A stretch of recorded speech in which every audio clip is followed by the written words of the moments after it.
My name's Ladeisha. I'm a case manager here at Spin.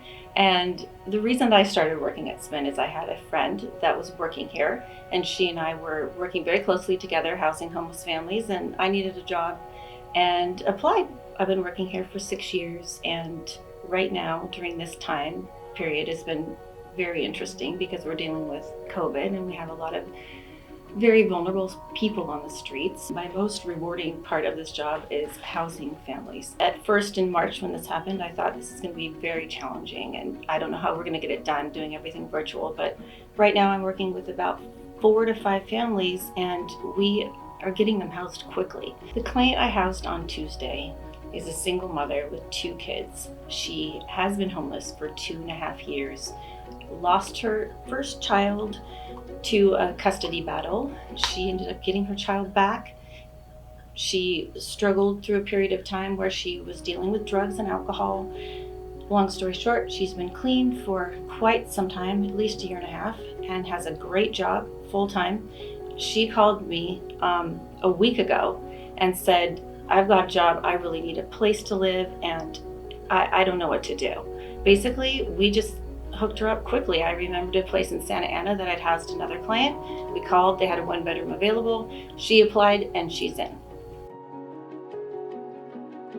Right now, we are able to get people housed, and my fear is always that there's going to be another wave to come and we're going to need to house more people. So the challenge is very real. We have a lot of people that need a home and we do not have enough resources necessarily.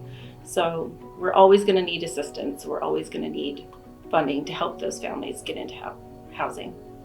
This is a different world, and I used to be able to go to the apartment with my client, and when they would first get the keys to their place, and I would be there, and it was amazing. Now it's a little different, and now I get a phone call and the client is screaming with joy because they're in their place, and that's how I get to hear about the apartment. Follow-up is really important. Right after somebody moves in their place, I talk to them at least once or twice a week. I want to make sure that they have everything that they need in order to have a comfortable, new home. And then we work on the outstanding things that we've discussed when I first met the family. If there's a job that they need to get, I'm going to hook them up with a job counselor or a job program. And if there's dental work that they need, we're going to get them and the children to the dentist. If they're in need of gas and food, we provide gas cards and food cards. And there's just so many things that we can focus on while they're in the program. So following up with them at least once a week, and I talk to my clients more if they'll have me. But I'm always reaching out, making sure that they're okay and they know they can call me if they need anything. I've had clients that I've kept in touch with for years, and I think my longest standing, one of my favorite clients was when I first started about 6 years ago.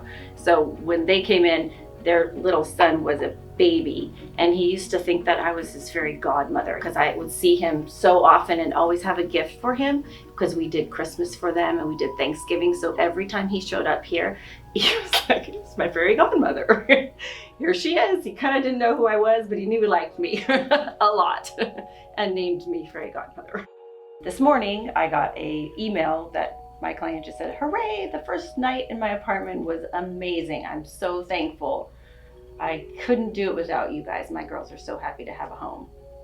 And that means everything. So it's challenging right now and everything's different, but we're getting through it.